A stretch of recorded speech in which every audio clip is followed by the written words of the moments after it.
Muy buenas tardes, tengan estimados doctorantes. Les saluda con el gusto de siempre la doctora María Catalina Domínguez Nájera y es un placer para su servidora, en esta ocasión, poder llevar a cabo la disertación de nuestra segunda cápsula informativa en donde abordaremos propiamente el tema el razonamiento judicial. Y en ese sentido vemos que al hablar del razonamiento judicial, la labor del órgano jurisdiccional es aquella que va a consistir en encontrar la solución a una cuestión planteada, todo ello en base a lo que se establece debidamente dentro de la ley, ya sea mediante su interpretación, mediante la aplicación y en su caso también, según varios autores, hay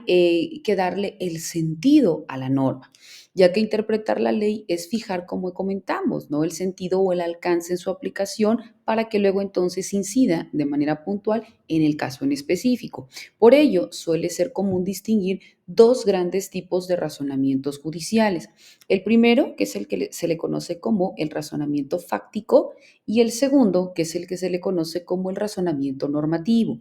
Cuando hablamos del primero, que es el razonamiento fáctico, es aquel referido a los hechos, ¿verdad? Es aquel que se tiende a identificar con el que aparecen los llamados fundamentos de hecho en las sentencias judiciales, por ejemplo, hechos probados, entre otras. Pero cuando hablamos de el razonamiento normativo, es aquel que hace referencia a la calificación jurídica. Por ello, es el que contiene en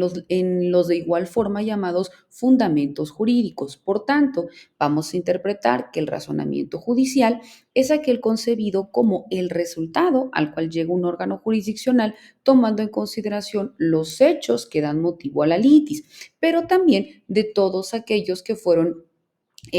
o que sirvieron como elementos probados y que por tanto dan resolución propiamente a esta sentencia. Por ello vemos que en conjunción con la fundamentación jurídica, que es la literalidad de la norma, es en donde encuentra su soporte jurídico y por tanto en base a esto emiten o validan una sentencia. Por ello se indica que el razonamiento jurídico es la capacidad de calificar jurídicamente hechos que generan controversias legales con la finalidad de poder resolverlos sobre bases jurídico-objetivas que tengan una validez legal, que tengan una validez lógica, pero que también tengan una validez racional. Es importante también indicar que a lo largo de los años las partes, si bien es cierto, han podido resolver sus conflictos a través de distintas formas y a través de distintas etapas. Una de ellas denominada autocomposición de conflictos, que esto es el arreglo en el que las propias partes llegan y que en la mayoría de los casos llegan a extremos, como el dominio de la parte más fuerte sobre la más débil.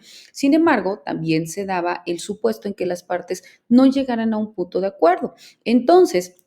es cuando hablamos de una heterocomposición. La heterocomposición consiste en la actuación de un tercer órgano que funge como un órgano imparcial con relación a las partes que están en disputa y este asume propiamente la representación del Estado moderno, que soluciona el conflicto sometido a la jurisdicción de los jueces. Es por ello que la solución vemos que ha sido arduamente condicionada por quienes desde una perspectiva alterna de la solución de la controversia han sostenido que el modelo de la adjudicación es aquel que consiste en que uno gane y el otro pierda, pero este modelo, si bien es cierto, indica que no soluciona realmente los conflictos, sino que simplemente los zanja, es decir, establece la verdad o la razón legal a una de las partes y que esto va a generar un detrimento a la otra. Por ello, señalan que los medios alternativos de solución de conflictos buscan un modelo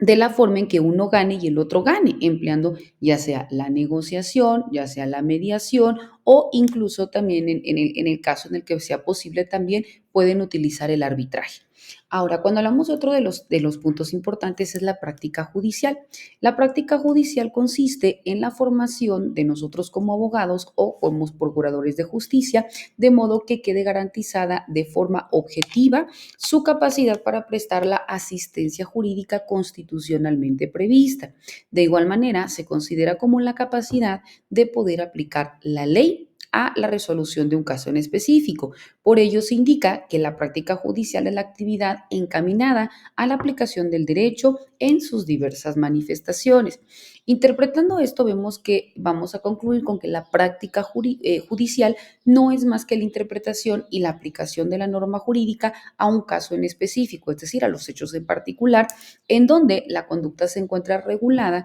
por lo previsto, lo establecido dentro de la norma y ante una violación a ella, pues se van a producir efectos o consecuencias jurídicas. Por tanto, los hechos en cuestión son motivo de litis y que al ser analizados por el órgano jurisdiccional de igual forma determinará mediante sentencia la solución al caso en específico. Vemos pues qué importante es que nosotros podamos identificar cómo es que funciona propiamente el razonamiento judicial, la vía en específico en que las partes en un momento dado acuden a la autoridad jurisdiccional para que sea esta la que conozca y la que resuelva, y en ese sentido, bueno, pues se evite vulnerar los derechos de alguna de las partes o incluso revictimizar, ¿verdad? Ahora bien, cuando hablamos de otro punto importante, de manera genérica, que es la interpretación judicial. Sin embargo, cuando hablamos de la interpretación jurídica, vemos que es esta actividad autónoma de gran complejidad situada entre el momento de creación por el legislador y luego entonces la aplicación de la norma por el juez o el magistrado, que aparece central y específicamente en una llamada zona de penumbra o de incertidumbre de la norma jurídica. Es por ello que da lugar a que la decisión judicial no esté totalmente predeterminada, ya que al existir diversos significados posibles de la norma, implica también que hay un margen de libertad en cuanto a su aplicación del derecho por parte del juez y por ende vemos que es una interesante actividad creadora del mismo. Es por ello que se puede establecer que la práctica jurídica, la creación del derecho, no es atribuible al legislador, sino que la interpretación jurídica puede considerarse como una etapa más del proceso de elaboración de la norma y no una mera determinación a posteriori de su contenido previamente otorgado y que ha sido establecido por el legislador. Es por esta razón que el legislador y el juez van a colaborar estrechamente en la creación o deben colaborar estrechamente dentro de la creación de la norma jurídica, porque uno es el que determina los alcances de la norma y otro el que la aplica y determina propiamente hasta dónde debe incidir. Vemos, pues, estimados doctorantes, qué tan importante es identificar el razonamiento judicial, pero vamos a continuar analizándolo a detalle en nuestras subsecuentes cápsulas informativas, así como también de manera específica en nuestras sesiones virtuales. Quedando como siempre sus apreciables órdenes ante cualquier duda o comentario, les deseo el mayor de los éxitos. Hasta luego.